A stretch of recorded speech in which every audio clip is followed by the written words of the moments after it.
So last lecture में हमने discuss किया था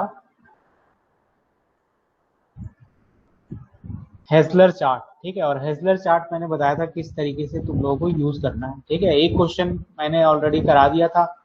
अब आ जाते हैं दूसरे क्वेश्चन पे, ठीक है। कि एक क्वेश्चन जो आया हुआ है एग्जाम में तुम्हारे, ठीक है, इसका सॉल्यूशन शायद अपलोडेड भी होगा तुम्हारे गूगल क्लासरूम पे, ठीक है। 2015-16 में आया था ये क्वेश्चन। तो इसको देख लेते हैं कि किस तरीके से इसको सॉल्व किया हुआ है, ठीक है। तो पहले एक क्वेश्चन देख लेते हैं, ये वाला। ये देखो, ये क्वेश्चन आया हुआ था, ठीक है। 2015-16 का पेपर है ये, ठीक है। तो इसमें 9th number question, this question you can see that, okay. दिया हुआ है कि the nose section of missile is formed of a thick stainless steel plate, ठीक है। बोल रहा है कि एक कोई मिसाइल है, उसका जो नोज सेक्शन है, आगे वाला जो सेक्शन है, ठीक है, वो कह रहा है कि थिक स्टेनलेस स्टील प्लेट का बना हुआ है, ठीक है। And is held initially at temperature of 88 degree centigrade. कह रहा है कि 88 डिग्री सेंटीग्रेड इनिशियल टेम्परेचर था उसका, ठीक है, जो नोज सेक्शन है मिसाइल का उसका, ठीक है। The missile इंटर्स into a denser layer of atmosphere with a very high velocity. कह रहा है कि जो मिसाइल है वो क्या करती है कि एटमोस्फेयर में इंटर करती है विथ वेरी हाई वेलोसिटी, ठीक है। The effective temperature of air surrounding to the nose region attains the value of 2200 degree centigrade. कह रहा है कि जब मिसाइल एयर में इंटर करती है तो फ्रिक्शन की वजह से जो आसपास का टेम्परेचर है नोज सेक्शन के, वो 2200 हो जाता है, ठीक है। मतलब सराउंडिंग का टेम्परेचर तुम्हारे पास दे दिया है 2200 degree centigrade. And the surface convective coefficient H की वैल्यू दी हुई है, एच की वैल्यू 3405 दे दी, ठीक है। उसके बाद बोल रहा है make the calculation for maximum possible time in these surrounding if maximum matter temperature should not exceed to be 1095 degree centigrade, ठीक है। कह रहा है कि ये बताना है, वो टाइम बताना है। देखो, जो तुम्हारा मटेरियल है नोज सेक्शन का, स्टेनलेस स्टील की जो प्लेट है, ठीक है, उसकी एक लिमिट है। लिमिट ये है कि 1095 डिग्री से अगर उसका टेम्परेचर ज्यादा हो जाता है, ठीक है, तो हो सकता है वो मटेरियल खराब हो जाए। जो टेम्परेचर लिमिट है तुम्हारे मटेरियल की वो 1095, मतलब जो तुम्हारा सरफेस का टेम्परेचर है वो 1095 से ज्यादा नहीं पहुंचना चाहिए। तो कितना मैक्सिमम परमिसिबल टाइम चाहिए, ठीक है, उसके लिए टाइम कैलकुलेट करना है कि कितने टाइम में जो नोज सेक्शन है उसका टेम्परेचर 1095 पहुंच जाएगा, ठीक है। उसके बाद इसने बोला also work out for inside temperature under this conditions. बोल रहा है कि इसके बाद ये भी बताना है कि उसके अंदर क्या टेम्परेचर होगा, मतलब सेंटर लाइन का क्या टेम्परेचर होगा, ये तो हम बता ही सकते हैं हेजलर चार्ट से, ठीक है। The properties of the steel are given as rho की वैल्यू दी है, के की वैल्यू दी है, सीपी की वैल्यू दी हुई है, ठीक है, as you can see. So these are the value given. Rho is given as 7800, K 54 and Cp is 456 joule पर केजी केल्विन, ओके। सो ये क्वेश्चन सॉल्व करना है हमने। इस क्वेश्चन में एक डेटा अभी यहाँ पे इस क्वेश्चन में मिसिंग है, और मिसिंग वो है डेटा क्या कि जो प्लेट की थिकनेस है वो यहाँ पे गिवन नहीं है, देख सकते हो, ठीक है। तो प्लेट की थिकनेस क्वेश्चन में एक्चुअली गिवन होगी, यहाँ पे हो सकता है कि लिखने के टाइम पे मिस्टेक हो गई होगी, ठीक है। तो इसमें जो प्लेट की जो थिकनेस है that is given as 6 mm, okay. So 6 mm is the plate thickness. The nose section, the thickness of nose section is given as 6 mm. Okay. So 6 mm की प्लेट की थिकनेस मान के इस question को solve करना है, ठीक है। तो देखो कैसे सॉल्व करेंगे। सॉल्व करने के लिए सबसे पहली चीज तो ये होनी चाहिए तुम लोगों को पता कि सॉल्व होगा कैसे। पहले तो ये पता करना पड़ेगा कि इसमें लम्प्ड एनालिसिस एप्लीकेबल होगा या नहीं, ठीक है। अगर लम्प्ड एनालिसिस एप्लीकेबल है तो डायरेक्ट इस क्वेश्चन को सॉल्व कर सकते हैं, ठीक है। लम्प्ड एनालिसिस कैसे एप्लीकेबल होगा कि नहीं होगा ये हम कैसे पता करते हैं, बायोट नंबर से पता करते हैं, ठीक है। तो हमेशा सबसे पहला काम ये करना कि जो भी क्वेश्चन हो गिवन तुम्हारे पास कोई भी, ठीक है, तो उसमें जो गिवन क्वांटिटी है उसको लिख दो। जैसे 2L की वैल्यू यहाँ पे 6 mm दी हुई है, 6 mm का मतलब 0.006 मीटर हो गया। रो की वैल्यू दी हुई है, सी की वैल्यू दी हुई है, के की वैल्यू दी हुई है, टी इनिशियल टेम्परेचर दिया हुआ था 88 डिग्री सेंटीग्रेड, सराउंडिंग का टेम्परेचर 2200 डिग्री सेंटीग्रेड दिया हुआ है, ठीक है, नोज के सराउंडिंग का। और जो टेम्परेचर तुम्हें मिलेगा, मतलब जो टेम्परेचर तुम्हारी लिमिट कंडीशन है वो है 1095, और टाइम निकालना है कि कितने टाइम में 1095 पहुंच जाएगा, एच दिया हुआ है, ठीक है। तो सबसे पहला काम होगा कैरेक्टरिस्टिक लेंथ कैलकुलेट करना। तो मैंने बताया था तुम्हें प्रीवियस लेक्चर में कि अगर कोई प्लेट सेक्शन है जिसकी अगर 2L हम थिकनेस मानते हैं, तो जो उसकी कैरेक्टरिस्टिक लेंथ होती है वो L होती है, ठीक है। तो 2L थिकनेस के लिए जो कैरेक्टरिस्टिक लेंथ होगी वो L होगी, तो ये हो जाएगा 0.006 डिवाइडेड बाय 2, ठीक है। ये L हो जाएगा, 2L की वैल्यू 0.006 है, ठीक है। तो ये आ जाएगा 0.003 metre, as you can see, ठीक है। ये 0.003 मीटर आ गया, ठीक है।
तो इसको थोड़ा वन नोट पे एक्सपोर्ट कर लेता हूँ, तो जिससे मैं तुम लोग को बेटर तरीके से बता पाऊंगा।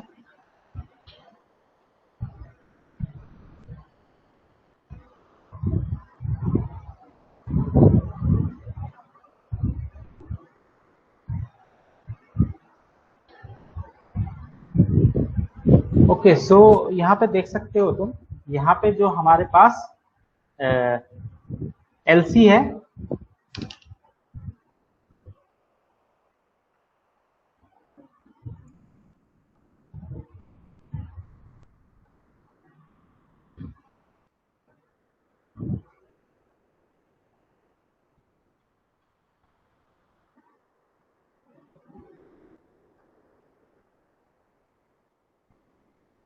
एलसी है, उसकी जो वैल्यू होगी, एलसी की वैल्यू यहाँ पे देख सकते हो, this is 0.003 metre. Okay, so this is LC. तो उसके बाद क्या करना है, बायोट नंबर कैलकुलेट कर लेना है। तो उससे पता चल जाएगा कि तुम्हारा जो सिस्टम है वो लैम्प एनालिसिस में आएगा कि नहीं आएगा। तो बायोट नंबर क्या होता है, HL/K होता है, ठीक है। तो क्या करना है तुम लोगों को, HL/K कैलकुलेट कर लेना है, ठीक है।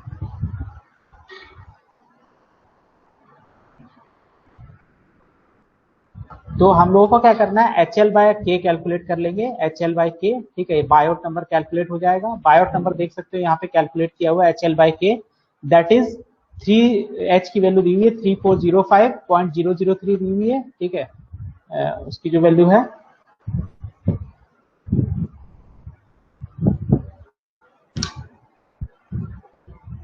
0.003 दी हुई है, ठीक है। और 54 है ये हमारा K की वैल्यू, ठीक है। So you are getting this to be as 0.1892, ठीक है। तो 0.18 आ गया, ठीक है, विच इज ग्रेटर देन 0.1, ठीक है। So lumped analysis will not be applicable, lumped analysis नहीं लग सकता, ठीक है। एनालिसिस नॉट एप्लीकेबल होगा, तो नॉट एप्लीकेबल होगा lumped, therefore Biot number is greater than 0.1, therefore lumped analysis is not applicable in that case. Okay, so अगर lumped analysis applicable नहीं है तो Biot number अगर 0.1 से लेकर के और 100 तक कुछ भी होता है, देन हेजलर चार्ट का हम लोग यूज करते हैं, जैसा तुम लोगों को पता है, ठीक है। तो हेजलर चार्ट का कैसे यूज करेंगे, यहाँ पे हमें टेम्परेचर दिया हुआ है T=1095 at the outer surface of the missile, ठीक है। अगर देखोगे तो ये जो टेम्परेचर दिया है ये क्या कब का टेम्परेचर है, ये outer surface of the missile का टेम्परेचर है, ठीक है। 1095 जो टेम्परेचर दिया है outer surface of the missile का टेम्परेचर है। तो अगर मान लो ये हमारे पास प्लेट है, if this is the plate, if this is the plate then the temperature of this point is given, ठीक है। तो x क्या होता था, x सेंटर से मेजर करते थे, यहां से यहां तक का x वैल्यू होती थी, ठीक है। तो इस केस में x की वैल्यू क्या होगी, l होगी, x की वैल्यू l है, ठीक है। तो इस केस में तुम्हारे पास टेम्परेचर पता है कि x इजिकल टू l पे टेम्परेचर क्या है, x इजिकल टू l पे जो टेम्परेचर है वो 1095 दिया हुआ है, ठीक है। तो x बाय l की वैल्यू निकाल लेंगे, ठीक है। x बाय l की वैल्यू कैसे निकालेंगे, x बाय l कितना हो जाएगा, 1 हो जाएगा, क्योंकि x कितना है यहाँ के केस में, l ही है, ठीक है। तो x बाय l 1 हो जाएगा, तो x बाय l 1 हो गया, और 1 अपॉन बायोट नंबर निकाल लेंगे, 1 upon Biot number already calculate कर चुके हो 0.1892, सो 1 अपॉन 0.1892 करोगे, you will get this as 5.286, so you will get this as 5.286, okay। सो अब यूज करेंगे हेजलर चार्ट का, ठीक है। दो क्वांटिटी मिल चुकी है x बाय l, और दो प्रॉपर्टी मिल चुकी है, और 1 अपॉन बायोट नंबर, तो हेजलर चार्ट का हम यहाँ पे यूज करेंगे, ठीक है। तो हेजलर चार्ट हम लोग किस तरीके से यूज करेंगे,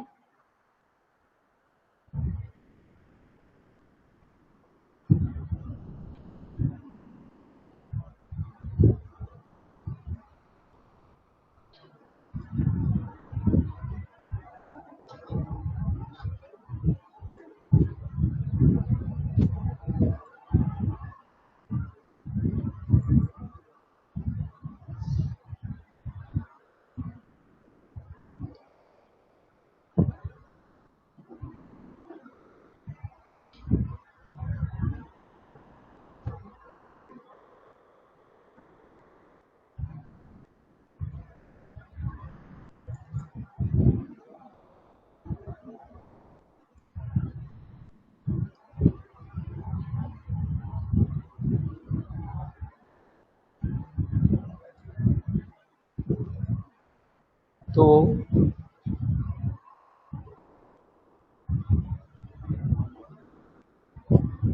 यहाँ पे देख सकते हो ये हमारा प्लेट के केस के लिए हेजलर चार्ट है, ठीक है। तो इसमें जो वैल्यूज आई है उसको हम देख लेते हैं। हमारे पास जो वैल्यूज आई है वो x बाय l 1 है और 5.286 अपॉन बायोट नंबर है, तो वो चार्ट यूज करेंगे जिसमें ये दोनों वैल्यूज हो, ठीक है। तो वो हमारा दूसरा वाला चार्ट है, अगर तुम्हें याद हो तो दूसरे वाले चार्ट में 1 अपॉन बायोट नंबर होता था और इधर होता था x बाय l, ठीक है। देख सकते हो यहाँ पे x बाय l की वैल्यू 1 है, और 1 अपॉन जो बायोट नंबर आया है उसकी वैल्यू कितनी है, 5.286 है, ठीक है। तो इस चार्ट में क्या करोगे, इस चार्ट में मार्क कर लोगे पॉइंट भाई, ठीक है। 5.286 का मतलब देखो ये 1 है यहाँ पे, ठीक है, और ये 10 है, तो 5 यहाँ पे कहीं होगा 5.286, तो ये वाली लाइन ले लो, ये वाली लाइन ले लो, और ये जहाँ पे कॉन्साइड करेगी 1 को, तो 1 तो ये देखो यहाँ पे 0.9 है, ये है 1 की लाइन सबसे नीचे वाली, ठीक है, ये 1 है, ठीक है। तो 1 वाली लाइन है, तो इससे ऊपर जाएंगे, यहाँ पे ये टच करेगा, देख सकते हो नियरली ये 0.9 आ रहा है, ठीक है। So it is coming to be 0.9, so the theta is coming to be 0.9, theta is what, t minus t infinitive upon t naught minus t infinitive, where t is the temperature at any distance x, t infinitive is the surrounding temperature, t naught is the center temperature, and t infinitive is the surrounding temperature, okay। so ये value मिल जाएगी भाई, theta की value कितनी 0.9 आ जाएगी, ठीक है। तो 0.9 theta की वैल्यू आ गई, यहाँ से 0.9 आ रही है, यहाँ पे देखते हैं कितना आया है, ठीक है।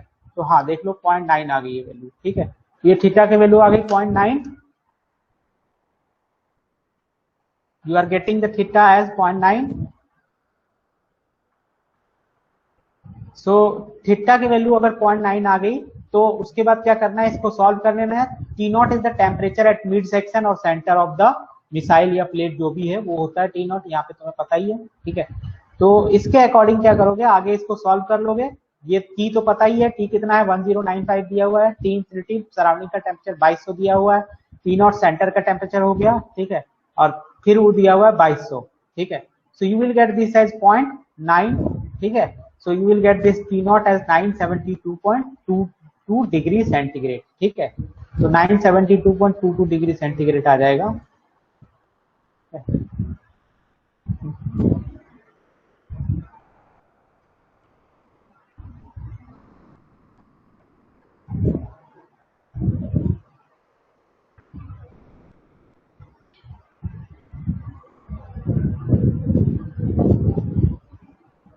तो ये 972 यहाँ पे देख सकते हो 972.22 डिग्री आ गया, ठीक है। टी नॉट की वैल्यू आ गई, ठीक है।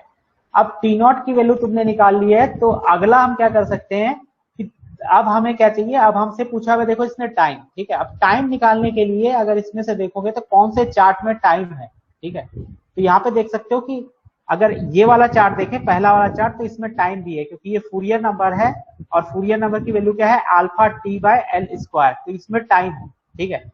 तो अगर टाइम हमें निकालना है तो हम क्या करें, फूरियर नंबर निकाल लेते हैं। ये दो क्वांटिटी इस चार्ट में अगर आइडेंटिफाई कर लें तो 1/बायोट नंबर ऑलरेडी हमें पता है, ठीक है।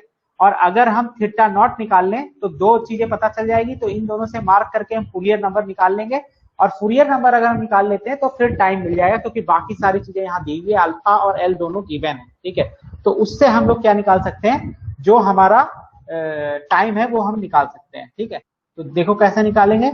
इस केस में हम क्या करेंगे, देखो T not minus T infinitive upon T I minus T infinitive, this is the theta naught, ठीक है। तो थीटा नॉट की वैल्यू हो जाएगी, सारी वैल्यूज पता है, टी नॉट पता है 972, ये तुमने अभी निकाला। टी इन्फिनिटिव सराउंडिंग का टेम्परेचर पता है 2200 degree centigrade. T initial temperature दिया हुआ था 88 या जो भी दिया हुआ था, ठीक है, इनिशियल टेम्परेचर को ले लेना है, ठीक है। माइनस 2200 करोगे, ये आ जाएगा 0.5658, okay. So you are getting this theta naught as 0.5658, ठीक है। तो 5658 आ गया थीटा नॉट की वैल्यू, ठीक है। और 1/बायोट नंबर 5.28 पता है, तो दो वैल्यू पता चल गई इस चार्ट में, ठीक है, 0.56 और 5.28। तो 0.56 इस चार्ट में से क्या करना है, यहाँ से देखो 0.56, ये 0.5 है, देखो 0.56 का मतलब ये यहाँ पे होगा कहीं 0.5, ये रहा, ठीक है। 0.56 मतलब ये 0.6 की लाइन है, ये बीच वाली, ठीक है।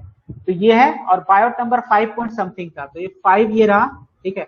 5 पॉइंट समथिंग का मतलब 5 वाली लाइन, तो ये 5 वाली लाइन पे जाओ और ये वाली लाइन देखो कहाँ पे कट कर रही है 5 वाली लाइन को, ठीक है। तो ये अगर देखोगे तो ये कुछ इस तरीके से जा रही है, ठीक है। ये हमारी लाइन है, ये गई, ठीक है, और यहाँ पे कहीं आ रहा है, ठीक है। तो जो फूरियर नंबर की वैल्यू है वो 3 से कुछ ज्यादा आ रही है, 3 के आसपास है, 3 से कुछ ज्यादा आ रही है, ठीक है। तो यहाँ पे देख सकते हो 3 से कुछ ज्यादा वैल्यू आएगी, तो इस तरीके से आइडेंटिफाई कर लेना, ये वाला पॉइंट आइडेंटिफाई हो जाएगा, ठीक है। और इस पॉइंट के अकॉर्डिंग जो है तुम फूरियर नंबर निकाल सकते हो इसके करस्पॉन्डिंग, ठीक है। तो ये करोगे तो ये देखो यहाँ पे आ रहा है 4.8, ठीक है। तो ये देख लेना तुम, थोड़ा स्केलिंग की वजह से दिक्कत हो सकती है, ठीक है। तो 4.8 आएगा फूरियर नंबर, ठीक है। यहाँ से मेजर कर लेना, यहाँ से ये 4.8 मतलब यहाँ कुछ आएगा, ये 5 और 6 के बीच आई थिंक था ये, ठीक है, जो 1/बायोट नंबर था। तो यहाँ से ये ले लेना 6 वाली लाइन ले लेना, चाहे 6 वाली लाइन, और इधर से 0.6 ये था, ठीक है। तो यहाँ से दोनों जहाँ पे कट करेंगी वहां पे जाकर के ये तुम्हारा यहाँ पे कुछ आ जाएगी वैल्यू, ठीक है। दोनों को पॉइंट मिला के यहाँ पे कोई पॉइंट मिल जाएगा, और इस पॉइंट से नीचे आओगे तो यहाँ फूरियर नंबर, ये फूरियर नंबर है, ठीक है। फूरियर नंबर रीड कर सकते हो। Fourier number is, we are getting this as by using scale you can find the accurate value, ठीक है। you will get this value as 4.8, ठीक है। तो 4.8 आ गया भाई। अब फूरियर नंबर क्या होता है, alpha T upon L square होता है, यहाँ टी की जगह टाउ लिखा हुआ है, ठीक है। तो उससे कोई फर्क नहीं पड़ता, ठीक है। टी की जगह यहाँ पे लिखा हुआ है टाउ, तो ये हो जाएगा 4.8, okay. So you will get this as 4.8 alpha T upon L square. तो अल्फा दिया हुआ है, अल्फा के अपॉन रोसी होता है, के और रोसी दोनों पता है, ठीक है। तो वो डाल दोगे, t is the time, tau is the time, upon LC square, LC is 0.003, ठीक है। ये तो दिया हुआ है कैरेक्टरिस्टिक लेंथ। इसको सॉल्व करोगे तो यहाँ से तुम्हारा जो टाइम है वो निकल के आ जाएगा, you will get this time as 2.90 second, okay. So इस तरीके से जो टाइम है वो हम कैलकुलेट कर सकते हैं अगर इस केस में जो है टेम्परेचर दिया हुआ है सरफेस का, तो ठीक है। तो ये देख लो, और अगर कोई भी प्रॉब्लम हो इसमें तो पूछ लो।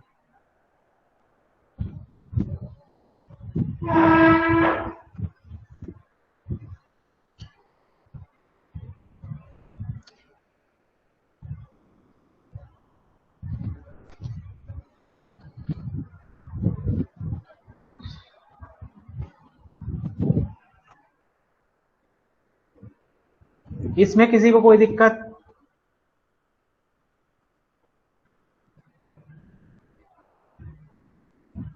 इसमें किसी को कोई दिक्कत समझने में? सर एक बार टाइम बताना कितना आ रहा है? टाइम आ रहा है 2.90 2.9016। Okay sir. ठीक है सर ठीक है, समझ में आ गया सर। बस हेजलर चार्ट ही यूज करना है और कुछ नहीं। देखो जो क्वांटिटी अननोन होगी वो फाइंड आउट करनी है तुम्हें। अब कोई भी दो प्रॉपर्टी तुम निकाल लो और चार्ट का यूज करो, ठीक है, और चार्ट का यूज करके और आगे जो है सॉल्व करना है जैसे जिसमें जैसे इसमें किया हुआ है। ठीक है, तो ये तो हमारा हेजलर चार्ट खत्म हो जाता है। यहाँ पे हमारी जो दूसरी यूनिट है ये खत्म हो जाती है। इसके बाद कोई टॉपिक नहीं है सेकेंड यूनिट में। ठीक है, तो अब हम लोग क्या करेंगे, अब हम लोग जो है फिफ्थ यूनिट स्टार्ट करेंगे। तीसरी यूनिट कन्वेक्शन की है, तो वो तुम लोग ऑफलाइन आओगे तो वही ज्यादा अच्छा रहेगा कन्वेक्शन। ठीक है, कन्वेक्शन और रेडिएशन है चौथी यूनिट। ठीक है, तो कन्वेक्शन और रेडिएशन को छोड़ के हम लोग हीट एक्सचेंजर पे आएंगे। सबसे पहले हीट एक्सचेंजर हम लोग पढ़ लेंगे। ठीक है, मैं सिलेबस एक बार दिखा देता हूँ तुम लोग को।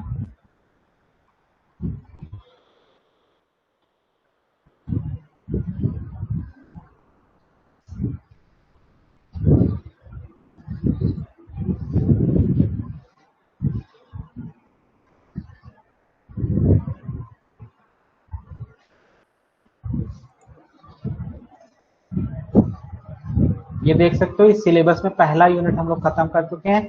और जो साइन कन्वेंशन जनरली मैं नोट्स में यूज करता हूँ वो इसी तरीके का यूनिट 1 चैप्टर 1 जो बोल्ड में लिखा है वो चैप्टर 1 होता है। तो यूनिट 1 में दो चैप्टर थे, इंट्रोडक्शन टू हीट ट्रांसफर और steady state one dimensional heat condition. ठीक है, ये हम खत्म कर चुके हैं। यूनिट 2 हमारा खत्म हो चुका है, फिंस चैप्टर 1 में आता है और transient heat conduction lump system second unit में आता है। ठीक है, थर्ड यूनिट तुम्हारी फोर्स कन्वेक्शन की है और नेचुरल कन्वेक्शन की है। फोर्थ यूनिट तुम्हारी थर्मल रेडिएशन की है। ठीक है, तो ये दोनों यूनिट अभी हम लोग छोड़ के चलेंगे, थर्ड यूनिट और फोर्थ यूनिट।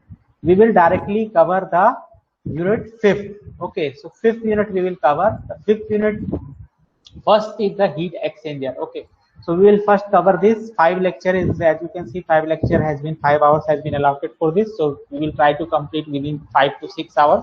ठीक है,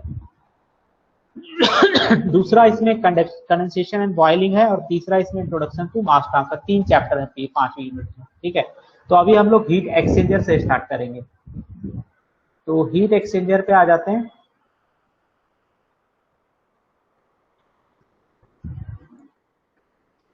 पहले मैं इसको वन नोट में ले आता हूं।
तो ये हम लोग क्या करेंगे, देखो इसमें हीट एक्सचेंजर में हम लोगों को क्या क्या पढ़ना है। सबसे पहले इंट्रोडक्शन, ठीक है, इंट्रोडक्शन हीट एक्सचेंजर का, फिर हम लोग टाइप्स पढ़ेंगे, फिर हीट एक्सचेंजर की एनालिसिस हम लोग करेंगे, ओवरऑल हीट ट्रांसफर कोफिशिएंट के बारे में पढ़ेंगे, फॉलिंग फैक्टर के बारे में पढ़ेंगे। फॉलिंग फैक्टर क्या होता है कि हीट एक्सचेंजर के ऊपर कुछ दिनों बाद उसमें कुछ डस्ट पार्टिकल वगैरह जम जाते हैं, उसकी वजह से फॉलिंग फैक्टर आ जाता है। ठीक है, और एनालिसिस बेसिकली हीट एक्सचेंजर के हम लोग दो मेथड से करते हैं, एक LMTD मेथड होता है और एक NTU मेथड होता है। तो दोनों मेथड हम लोग यहाँ पे पढ़ेंगे। ठीक है, इफेक्टिवनेस के बारे में पढ़ेंगे, हीट एक्सचेंजर की इफेक्टिवनेस क्या होती है, पैरेलल और काउंटर फ्लो हीट एक्सचेंजर किस तरीके से काम करते हैं, and we will solve some numerical problem based on the heat exchanger.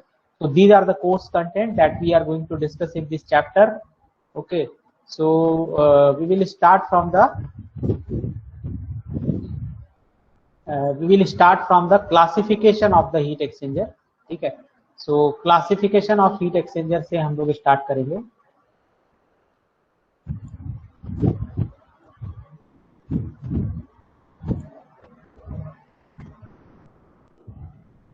So first thing is the introduction, ठीक है। तो इंट्रोडक्शन क्या है, इंट्रोडक्शन में यही है कि हीट एक्सचेंजर क्या होता है, ठीक है।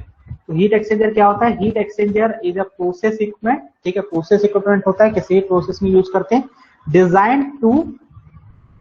Design for the effective heat transfer of heat energy between two fluids, ठीक है। दो फ्लूइड्स के बीच में हीट एनर्जी का एक्सचेंज करने के लिए बेसिकली यूज होता है a hot fluid and a coolant, ठीक है। एक हॉट फ्लूइड हो सकता है और दूसरा कूलेंट होगा या कोल्ड फ्लूइड होगा, ठीक है।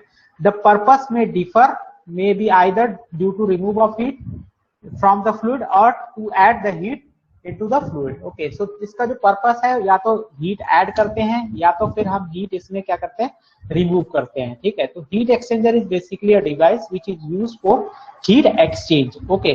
सो हीट एक्सचेंज के लिए बेसिकली जो हीट एक्सचेंजर है वो हमारा यूज होता है, ठीक है। So basically it is used for heat transfer, okay, between the hot fluid and the cold fluid. अब मैं बात करूं तो heat exchangers are use in power production processes, ठीक है। बहुत जगह पे यूज होता है, केमिकल इंडस्ट्री में, फूड इंडस्ट्री में, मैन्युफैक्चरिंग इंडस्ट्री में, इलेक्ट्रॉनिक इंडस्ट्री में, एनवायरमेंटल इंजीनियरिंग में, वेस्ट हीट रिकवरी के लिए हम लोग हीट एक्सचेंजर का यूज करते हैं, एयर कंडीशनिंग में, रेफ्रिजरेशन में, स्पेस एप्लीकेशन में। एयर कंडीशनर में देखते होंगे जो बाहर तुम्हारा कंडेंसर रहता है वो भी एक हीट एक्सचेंजर है, ठीक है। जो तुम्हारा रेफ्रिजरेटर के पीछे कंडेंसर है वो भी एक ही तरह का हीट एक्सचेंजर है। So there are many uses of heat exchanger, as you can see. Some practical example are automobile का जो रेडिएटर होता है, इकोनोमाइजर जो होता है तुम्हारा, ठीक है, पावर प्लांट में, प्री हीटर्स होते हैं जो पावर प्लांट्स में, ठीक है, बॉयलर्स हैं, ठीक है, कंडेंसर्स है, ऑयल कूलर्स है, कूलिंग टावर्स हैं। These all are the example of the heat exchanger, okay. Manufacture कौन करता है हीट एक्सचेंजर को, तो कुछ कंपनी है, थर्मेक्स लिमिटेड है, ठीक है, ये मैन्युफैक्चर करती है। फॉक्स मार्शल है, टाटा है, अल्फा लेवल है और जिंदल है, ये सारे मैन्युफैक्चर करते हैं हीट एक्सचेंजर को, ठीक है। अलग अलग तरीके के हीट एक्सचेंजर ये लोग बनाते हैं डिफरेंट कैपेसिटी के, ठीक है। You can purchase the heat exchanger from this company, okay। So these are the heat exchanger, these are the practical applications, ठीक है, in the car radiator, in the AC, as you can see in the chemical industry। So there are the many applications of the heat exchanger, okay। So now we will come to the classification of the heat exchanger, okay। So example हमने discuss कर लिए क्या क्या है, ठीक है। Now come to the classification और types of heat exchanger, okay. So there are many types of heat exchanger that has been developed to meet the widely varying application। Heat exchanger are typically classified as according to the different types, ठीक है। तो जैसे सबसे पहला जो classification है heat exchanger का, this is according to the nature of heat exchange process, ठीक है, कि किस तरह का हीट एक्सचेंज प्रोसेस का नेचर है उसके अकॉर्डिंग है जो पहला टाइप है, ठीक है। तो पहला जो टाइप है इसमें nature of heat exchange process के अकॉर्डिंग जो पहला टाइप है वो है डायरेक्ट कांटेक्ट और ओपन हीट एक्सचेंजर। अब डायरेक्ट कांटेक्ट का मतलब क्या हुआ कि इसमें जो दोनों फ्लूइड है उसमें क्या होगा, डायरेक्ट कांटेक्ट होगा, दो फ्लूइड का क्या होगा, आपस में इंटरमिक्सिंग होगी, ओके, बेसिकली यहाँ पे, ठीक है। तो complete physical mixing of the hot and cold fluid and they both reach at a common temperature after some time. अगर दोनों फ्लूइड, जैसे हॉट फ्लूइड है एक और एक कोल्ड फ्लूइड है, अगर आपस में मिक्स हो रहे हैं, मतलब फिजिकल मिक्सिंग कहीं पे हो रही है, ठीक है, और उसके थ्रू अगर हीट एक्सचेंज हो रहा है तो वहां पे जो हीट एक्सचेंजर होगा that will be the direct contact heat exchanger, okay.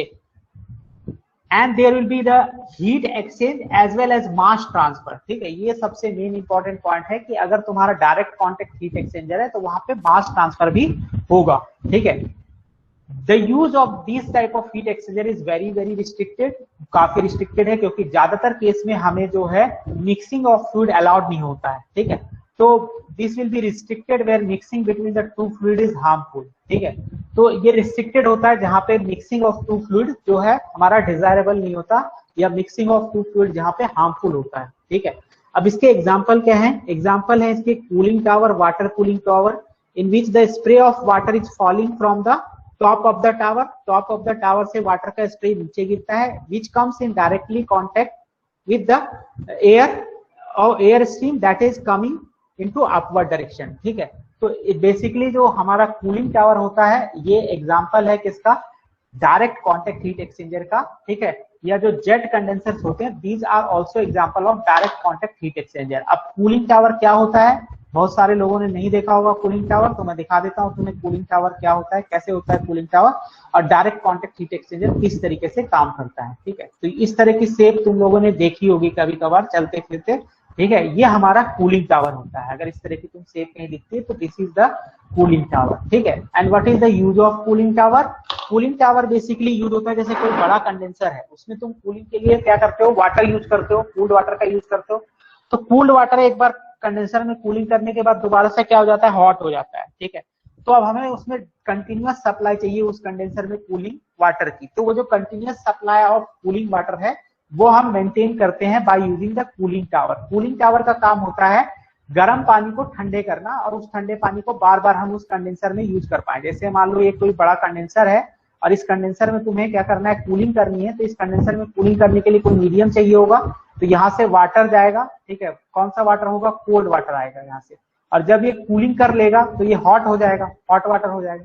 तो ऐसा तो है नहीं कि बार बार नया वाटर लाएंगे कहीं से। ठीक है, हमें इसी वाटर को बार बार रिसर्कुलेट करना है। ठीक है, तो ये जो कोल्ड वाटर यहाँ पे आ रहा है ये बेसिकली कहाँ से आ रहा है, ये हमारा कूलिंग टावर से आ रहा है। ठीक है, कूलिंग टावर से बार बार हम लोग इसको क्या कर रहे हैं, कूल कर रहे हैं, और जो हॉट वाटर है उसको हम दोबारा से यहाँ पे कूलिंग टावर में डाल रहे हैं। ठीक है, तो कूलिंग टावर बेसिकली ये इंश्योर कर रहा है कि ये हमारा, इसके लिए जो हमारा ये कंडेंसर है इसके लिए हमेशा जो कोल्ड वाटर है वो अवेलेबल रहे। ठीक है, अब कूलिंग टावर किस तरीके से काम करता है, देखो कूलिंग टावर में क्या होता है कि ये जो हॉट वाटर आ रहा है, ठीक है, ये हॉट वाटर की डिस्ट्रीब्यूशन लाइन है जिसमें नोजल्स लगे हैं। ठीक है, ये नोजल्स लगे हैं और ये है स्प्रे, SPRAY स्प्रे।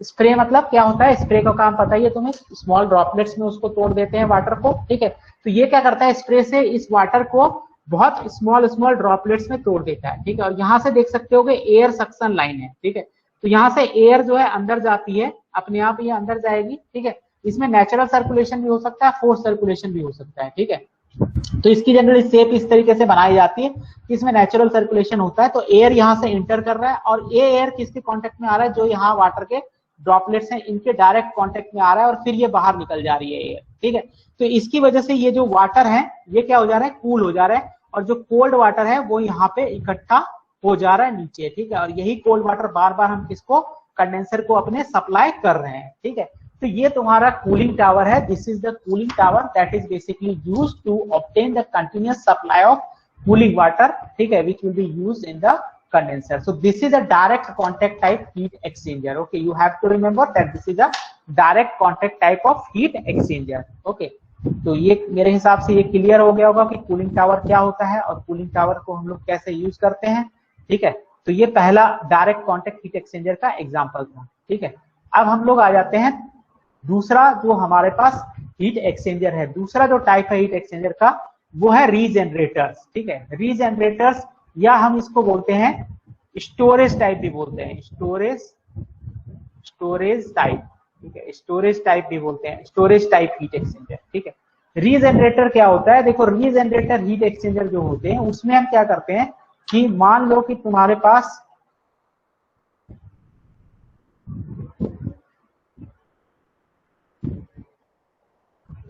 जो स्टोरेज टाइप हीट एक्सचेंजर होंगे, मान लो कि उसमें ऐसा होता है कि जैसे मान लो ये तुम्हारे पास कोई पाइप है। ठीक है, और इस पाइप में क्या होता है कि अंदर एक मैट्रिक्स रहती है, मान लो ये कोई मैट्रिक्स है। ठीक है, ये स्टेशनरी मैट्रिक्स है, कोई मैट्रिक्स मतलब कोई मटेरियल होगा, ये बेसिकली कोई मटेरियल होगा। ठीक है, मैट्रिक्स फॉर्म में। ठीक है, यहाँ से पहले क्या होता है कि हॉट फ्लूइड आता है, हॉट फ्लूइड जो है इसमें इंटर करेगा। ठीक है, और यहाँ से निकल जाएगा फिर ये बाहर। ठीक है, जो हॉट फ्लूइड है वो बाहर निकल जाएगा। तो ये हॉट फ्लूइड जो अपनी एनर्जी है वो किसको दे देता है, मैट्रिक्स को दे देता है। मैट्रिक्स का काम क्या होता है, स्टोर कर लेता है, जो हीट है उसको ये स्टोर कर लेता है, store heat, it will store heat. Okay, so matrix ने हीट स्टोर कर ली, हॉट फ्लूइड निकल गया। उसके बाद हम क्या करते हैं, इधर से कोल्ड फ्लूइड सप्लाई करते हैं जो हमें हीट करना है। तो कोल्ड फ्लूइड यहाँ से इंटर करता है और ये कोल्ड फ्लूइड इस मैट्रिक्स के थ्रू हीट होकर के जो है बाहर आ जाता है, ठीक है, हॉट फ्लूइड यहाँ से बाहर आता है, फिर कोल्ड फ्लूइड हीट होकर के, ठीक है। सो this is a basically regenerative type of heat exchanger, इसको बोलते हैं regenerative type of heat exchanger. तो इसमें बेसिकली स्टोर हो जाती है जो हीट एनर्जी है, वो मैट्रिक्स में स्टोर हो जाती है, और उसको हम फिर दोबारा जो है कोल्ड फ्लूइड को सप्लाई करते हैं, ठीक है। तो इसमें क्या होता है, देखो, in regenerator the hot fluid passes through a certain medium which is called as matrix which serves as a heat storage device. ये हीट स्टोरेज डिवाइस की तरह काम करता है। The heat is transferred and stored to the solid matrix and subsequently transferred to the cold fluid। पहले वो store कर लेता है, फिर उसके बाद किसको ट्रांसफर कर देता है, वो कोल्ड फ्लूइड को ट्रांसफर कर देता है, ठीक है। तो इसमें दो तरीके के हो सकते हैं जो मैट्रिक्स है, एक स्टेशनरी मैट्रिक्स हो सकता है या रोटेटिंग मैट्रिक्स हो सकता है, ठीक है। तो स्टेशनरी अगर मैट्रिक्स होगा तो मोर देन वन लाइन भी हो सकती है मैट्रिक्स की, जैसे यहाँ पे देख सकते हो, ठीक है। यहाँ पे जो हॉट गैस है उसको हम इन कर रहे हैं, तो यहाँ पे जो हॉट गैस है उससे ये मैट्रिक्स जो है वो एब्जॉर्ब कर रहा है इसकी हीटिंग को, ठीक है। उसके बाद क्या कर रहे हैं, यहाँ से हमारा जो कोल्ड गैस है उसको फिर इस हॉट गैस में ट्रांसफर कर रहे हैं, और यहाँ से उसको जो कोल्ड फ्लूइड है वो हमारा हीट ले रहा है, ठीक है। तो यहाँ पे इस तरीके के स्टेशनरी मैट्रिक्स हो सकते हैं, बहुत सारे मोर देन वन हो सकते हैं, ठीक है। और इस तरह का सर्कुलर मैट्रिक्स भी हो सकता है। सर्कुलर मैट्रिक्स में देख सकते हो यहाँ से हॉट गैस इन हुई, ठीक है, और हॉट गैस यहाँ से बाहर आ गई, ठीक है। तो ये जो हीट थी इस हॉट गैस की वो इस सर्कुलर मीडियम ने जो है एब्जॉर्ब कर ली, ठीक है। और यहाँ से कोल्ड गैस जो है इन हो रहा है, और कोल्ड गैस जो है यहाँ से हमारा आउट हो रहा है, ठीक है। या यहाँ से मान लो कि हॉट गैस यहाँ से एंटर हुई, यहाँ से आउट हो गई, यहाँ से कोल्ड गैस इन हुई, और यहाँ से हमारी कोल्ड गैस जो है वो आउट हो रही है। ये एक तरीका रोटेटिंग मैट्रिक्स है, ठीक है। तो जो मैट्रिक्स है वो तुम्हारा रोटेटिंग भी हो सकता है और तुम्हारा फिक्स भी हो सकता है, ठीक है। तो फिक्स डुअल बेड रीजनरेटर हो सकता है या रोटेटरी रीजनरेटर हो सकता है। सो this is the regenerative type of heat exchanger, okay. तो ये हमारा रीजनरेटिव हीट एक्सचेंजर है, देख सकते हो ये रीजनरेटिव हीट एक्सचेंजर है, ठीक है। इसके बाद अगर मैं बात करूं third type of heat exchanger की, तो जो तीसरा हीट एक्सचेंजर है जो कि सबसे कॉमन हम लोग डे टू डे लाइफ में देखते हैं, उसको रिकैपेचुरेटर्स भी बोलते हैं। रिकैपेचुरेटर्स जो होते हैं इनको हम लोग बोलते हैं डायरेक्ट ट्रांसफर भी बोलते हैं। ऊपर जो पढ़ा था वो डायरेक्ट कांटेक्ट था, यहाँ पे हम बात कर रहे हैं डायरेक्ट ट्रांसफर हीट एक्सचेंजर भी बोलते हैं इनको। डायरेक्ट ट्रांसफर हीट एक्सचेंजर भी कहा जाता है इनको, ठीक है। डायरेक्ट ट्रांसफर हीट एक्सचेंजर और डायरेक्ट कांटेक्ट हीट एक्सचेंजर अलग अलग है, ध्यान रखना। डायरेक्ट कांटेक्ट में तो डायरेक्टली कांटेक्ट हो रहा था, मास ट्रांसफर भी हो रहा था वहां पे, ठीक है। लेकिन यहाँ पे बस हीट ट्रांसफर ही होती है, ये डायरेक्ट ट्रांसफर है, डायरेक्ट कांटेक्ट नहीं है, ठीक है। इसमें क्या होता है कि इसमें जैसे इस तरह का होता है, एक फ्लूइड ये है, ठीक है, और ये दूसरा फ्लूइड है। एक में कहीं पे यहाँ पे कोल्ड हो सकता है, मान लो ये कोल्ड फ्लूइड है, ठीक है, और इसमें हो सकता है कि हॉट फ्लूइड है, ठीक है। तो जो हॉट फ्लूइड है और कोल्ड फ्लूइड है, इन दोनों के बीच यहाँ पे हीट एक्सचेंज होता है। They are separated by a wall, you can see this is a wall. So hot fluid and cold fluid will be separated by a wall in this type of heat exchanger, okay. So ऐसा भी हो सकता है, या फिर ये double pipe type भी हो सकता है, जैसे एक मान लो ये पाइप हो गई, ठीक है, और इसके ऊपर मान लो दूसरी पाइप हो गई, ठीक है। तो कंसेंट्रिक पाइप्स के अंदर भी हो सकता है, इसमें हो सकता है कोल्ड फ्लूइड इसमें फ्लो कर रहा हो अंदर वाले में, और बाहर वाले में हॉट फ्लूइड हो, बाहर वाले में क्या हो, हॉट फ्लूइड हो, और इसमें हो सकता है कोल्ड फ्लूइड हो, ठीक है। तो इस तरीके का भी हो सकता है। तो ये मोस्ट कॉमन है जो हम लोग देखते हैं अपने डे टू डे लाइफ में, these are the most common, ठीक है। तो ये देख लेते हैं इसमें क्या है। In this type of heat exchanger the hot and cold fluid are separated by a wall and heat is transmitted by combination of convection to and from the wall and conduction through the wall. तो convection और conduction यहाँ पे दोनों चीजें होती है। पहले तो यहाँ पे देखो, इससे यहाँ से जो ट्रांसफर होगा यहाँ पे ये जो कंडक्शन के थ्रू होगा, और उसके बाद यहाँ पे कन्वेक्शन होगा, इसके अंदर हॉट फ्लूइड और कोल्ड फ्लूइड के अंदर कन्वेक्शन होगा, ठीक है।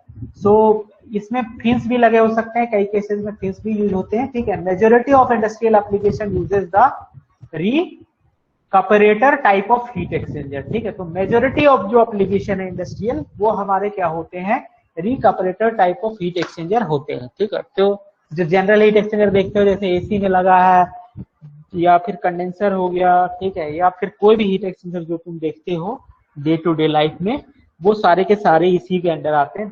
दे ऑल आर रिकपरेटर्स, ठीक है, जिसमें कि डबल ट्यूब होती है ज्यादातर केस में, ठीक है, ट्यूब इन ट्यूब होती है। तो डबल ट्यूब हीट एक्सचेंजर होगी, ठीक है, डबल ट्यूब होगी ज्यादातर केस में, या फिर वाल्व से सेपरेटेड होगा हॉट फ्लूइड और कोल्ड फ्लूइड, ठीक है। तो ये हमारा हीट एक्सचेंजर के टाइप्स हो गए, ठीक है, 3 टाइप्स हो गए according to the type of heat exchange, according to the heat transfer, nature of heat exchange process, ठीक है। ये nature of heat exchange process के अकॉर्डिंग था डिवीजन, ठीक है। उसके बाद डायरेक्शन के अकॉर्डिंग भी हम लोग जो है हीट एक्सचेंजर को डिवाइड कर सकते हैं, ठीक है। डायरेक्शन के अकॉर्डिंग पैरेलल फ्लो हो सकता है और काउंटर फ्लो हो सकता है, या तीसरा भी है इसमें मिक्स्ड फ्लो भी हो सकता है, ठीक है, मिक्स फ्लो, या फिर हम इसको क्रॉस फ्लो भी बोलते हैं, ठीक है। तो पैरेलल फ्लो क्या होगा, जैसे ये देख सकते हो पैरेलल फ्लो में क्या होगा कि हॉट और कोल्ड फ्लूइड जो है वो दोनों सेम ही डायरेक्शन में जाएंगे, जैसे इस केस में देख सकते हो हॉट फ्लूइड इधर जा रहा है, कोल्ड फ्लूइड भी इधर जा रहा है, ठीक है। या इसमें भी देख सकते हो अगर हॉट फ्लूइड इधर मूव कर रहा है और कोल्ड फ्लूइड इधर मूव कर रहा है, अगर एक कंसेंट्रिक ट्यूब है तो दोनों की डायरेक्शन अगर सेम है तो ये हमारा क्या कहलाएगा, this is called as a parallel flow heat exchanger, okay. Counter flow क्या होगा, काउंटर फ्लो के केस में अगर मान लो कि ये कोई ट्यूब है, मान लो दिस इज द ट्यूब, ठीक है, अगर ये कोई ट्यूब है, ठीक है, और ये दूसरी ट्यूब है उसके ऊपर कंसेंट्रिक ट्यूब, ठीक है, ये दूसरी ट्यूब है, तो अगर मान लो कि कोल्ड फ्लूइड इधर फ्लो कर रहा है, ये मान लो कि कोल्ड फ्लूइड है, ठीक है, कोल्ड फ्लूइड इधर फ्लो कर रहा है और हॉट फ्लूइड जो है इसके अपोजिट फ्लो कर रहा है, इधर की डायरेक्शन में फ्लो कर रहा है हॉट फ्लूइड, ठीक है। तो अगर हॉट फ्लूइड इधर फ्लो कर रहा है, कोल्ड फ्लूइड इधर फ्लो कर रहा है, ठीक है, तो इधर हॉट फ्लूइड हो गया और इधर कोल्ड फ्लूइड हो गया।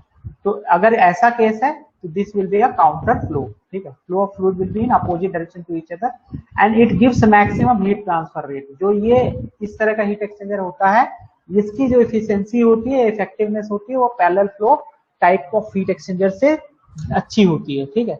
तो ये जो हीट एक्सचेंजर होता है दिस इज बेसिकली यूज्ड, ठीक है, this is basically used many times due to its higher effectiveness, higher effectiveness की वजह से जो है ये यूज होता है, ठीक है। अब मैं इसका तुम्हें टेम्परेचर डिस्ट्रीब्यूशन बता देता हूँ कि अगर कोई पैरेलल फ्लो और अगर काउंटर फ्लो हीट एक्सचेंजर है तो उसका टेम्परेचर डिस्ट्रीब्यूशन कैसा होगा, ठीक है। तो मान लो कि ये कोई पैरेलल फ्लो हीट एक्सचेंजर का डायग्राम है, ठीक है, ये पैरेलल फ्लो हीट एक्सचेंजर का डायग्राम है जहां पे यहाँ से कोल्ड फ्लूइड इन कर रहा है, let me call the temperature of the cold fluid which is going inside this heat exchanger is Tc1, cold fluid जो बाहर आ रहा है उसका टेम्परेचर मैं Tc2 बोल देता हूँ, ठीक है। हॉट फ्लूइड जहां पे इन कर रहा है उसका टेम्परेचर TH1 बोल देता हूँ और हॉट फ्लूइड जहां से लीव कर रहा है उसका टेम्परेचर TH2 बोल देता हूँ। अब मैं कहूँ कि इसका टेम्परेचर डिस्ट्रीब्यूशन की इक्वेशन बताओ for length L, for the length L अगर मैं बोलूँ कि टेम्परेचर डिस्ट्रीब्यूशन की इक्वेशन बताओ, सॉरी टेम्परेचर डिस्ट्रीब्यूशन का ग्राफ ड्रॉ करो, तो तुम कैसे बताओ इसका ग्राफ ड्रॉ करोगे टेम्परेचर डिस्ट्रीब्यूशन का। देखो इनिशियली जो कोल्ड फ्लूइड है उसका टेम्परेचर था Tc1, तो ये कोल्ड फ्लूइड का ग्राफ है, देख सकते हो। तो कोल्ड फ्लूइड का जो ग्राफ है तो यहाँ पे जो टेम्परेचर होगा दैट इज Tc1, ठीक है, और जो हॉट फ्लूइड है इनिशियली टेम्परेचर पे है TH1 पे, तो ठीक है, तो ये वाला जो टेम्परेचर रहा होगा ये TH1 रहा होगा, ठीक है, और यहाँ पे जो टेम्परेचर होगा ये TC2 होगा और यहाँ पे जो टेम्परेचर होगा वो TH2 होगा। देखो अगर हम बात करें यहाँ पे थर्मोडायनेमिक्स की, तो थर्मोडायनेमिक्स तो ये कहता है कि हीट का ट्रांसफर हॉट और कोल्ड फ्लूइड के बीच में तब तक होगा जब तक दोनों के बीच टेम्परेचर डिफरेंस होगा, ठीक है। तो देख सकते हो इनिशियली टेम्परेचर डिफरेंस जो हॉट फ्लूइड और कोल्ड फ्लूइड है उनके बीच बहुत ज्यादा था, जो कि बाद में डिक्रीज होता जा रहा है। ये जो डेल्टा टी है, ये डेल्टा टी देख सकते हो इनिशियली बहुत ज्यादा था, बाद में ये डिक्रीज होता जा रहा है, ये भी डेल्टा टी है, तो डिक्रीज होता जा रहा है जैसे जैसे इधर की तरफ बढ़ रहा है, ठीक है। तो अगर हमारा थर्मोडायनेमिक्स की बात करें तो थर्मोडायनेमिक्स ये कहता है कोई भी जो सिस्टम है वो धीरे धीरे इक्विलिब्रियम की तरफ पहुंचता है, ठीक है। तो एक टाइम आएगा जब ये डेल्टा टी क्या हो जाएगा, जीरो हो जाएगा, ठीक है। लेकिन जो डेल्टा टी जीरो होने के लिए जो टाइम लगता है, डेल्टा टी जो जीरो है ये होने के लिए, जब डेल्टा टी जीरो होगा इसका मतलब TH2 must be equal to क्या TC2 हो जाना चाहिए, ठीक है। ये केस तब होता है जब इसके लिए इनफाइनाइट टाइम दिया जाए, ठीक है। तो इसीलिए जो यहाँ पे है, यहाँ पे दोनों लाइन इसलिए कन्वर्ज पूरी तरीके से नहीं कर रही है, ठीक है। तो इसीलिए यहाँ पे कुछ ना कुछ टेम्परेचर होगा अगर हम टी टाइम में यूज कर रहे हैं, ठीक है। तो इसीलिए ये जो यहाँ पे वैल्यू होगी, ठीक है, डेल्टा टी की, वो कुछ ना कुछ होगी यहाँ पे इंड पॉइंट पे भी, और इन दोनों के बीच जो टेम्परेचर डिफरेंस होता है यहाँ पे इन दोनों पॉइंट्स के बीच, इसको θ1 बोला जाता है, और इन दोनों के बीच जो टेम्परेचर डिफरेंस होता है इसको θ2 बोलते हैं, ठीक है। यहाँ के बीच जो टेम्परेचर डिफरेंस होगा इसको θ2 बोलते हैं, ठीक है। तो θ1 की अगर वैल्यू पूछता है कोई तो तुम क्या बताओगे, TH1 माइनस TC1, ठीक है, दिस विल बी द θ1, और θ2 तुमसे कोई पूछता है पैरेलल फ्लो के लिए तो क्या बताओगे, TH2 माइनस TC2 बताओगे, ठीक है। सो this will be the case of the this will be the value of theta 1 and theta 2 for the parallel flow, ठीक है। इसी तरीके से तुम काउंटर फ्लो हीट एक्सचेंजर के लिए भी जो टेम्परेचर डिस्ट्रीब्यूशन है वो बना सकते हो। अगर मैं काउंटर फ्लो के लिए बोलूं कि ये Tc1 is the temperature that is entering in this heat exchanger, ठीक है, और Tc2 मान लो लीव कर रहा है, उसका टेम्परेचर है, तो इसमें जो कोल्ड फ्लूइड है वो इस डायरेक्शन में मूव कर रहा है और हॉट फ्लूइड जो है वो इस डायरेक्शन में मूव कर रहा है, देख सकते हो यहाँ पे, ठीक है। तो जो हॉट फ्लूइड है, let me call hot fluid temperature to be TH1 entering temperature, and out जो जा रहा है cold fluid, sorry hot fluid, उसका जो टेम्परेचर है वो TH2, ठीक है। तो अगर इसके लिए मैं कहूँ टेम्परेचर डिस्ट्रीब्यूशन बनाओ, तो इसके लिए जो टेम्परेचर डिस्ट्रीब्यूशन होगा ये होगा हमारा Tc1, ठीक है, initial temperature of cold fluid, and this is Tc2, outer temperature of cold fluid, this is TH1, sorry this is TH1, यहाँ पे हॉट फ्लूइड इंटर कर रहा है, this is TH2, okay. So this will be the temperature distribution for the counter flow heat exchanger, this will be θ2, ये θ2 होगा, और यहाँ पे होगा θ1, इन दोनों के बीच का जो डिफरेंस होगा दैट विल बी θ1, ठीक है। तो θ1 इस केस के लिए जो अगर parallel flow sorry counter flow heat exchanger है तो θ1 की वैल्यू होगी TH1 माइनस TC2, ठीक है। इसमें देख सकते हो TH1 माइनस TC1 आई थी, लेकिन इसमें TH1 माइनस TC2 है θ1, और θ2 की जो वैल्यू है that will be TH2 minus TC1, okay. So the θ1 and θ2 will be different for the parallel flow and the counter flow heat exchangers, okay। So this is the temperature distribution for the parallel flow and counter flow heat exchangers. If you see, now there is a third type of arrangement also, and that is known as a cross flow arrangement, या फिर इसको बोलते हैं mixed flow heat exchanger,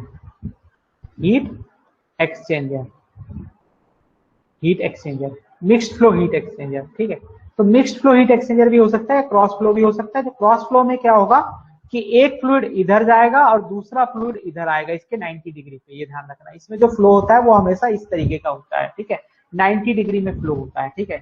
इसका जो automobile का radiator होता है वो इसका एग्जाम्पल है, तुम देख सकते हो ऑटोमोबाइल के रेडिएटर में पाइप कुछ इस तरीके की होती है, ठीक है, और पानी जो है वो ऊपर से फ्लो करता है ऐसा, और फ्लूइड इधर से फ्लो कर रहा है, तो यहाँ पे देख सकते हो परपेंडिकुलर होता है, ठीक है।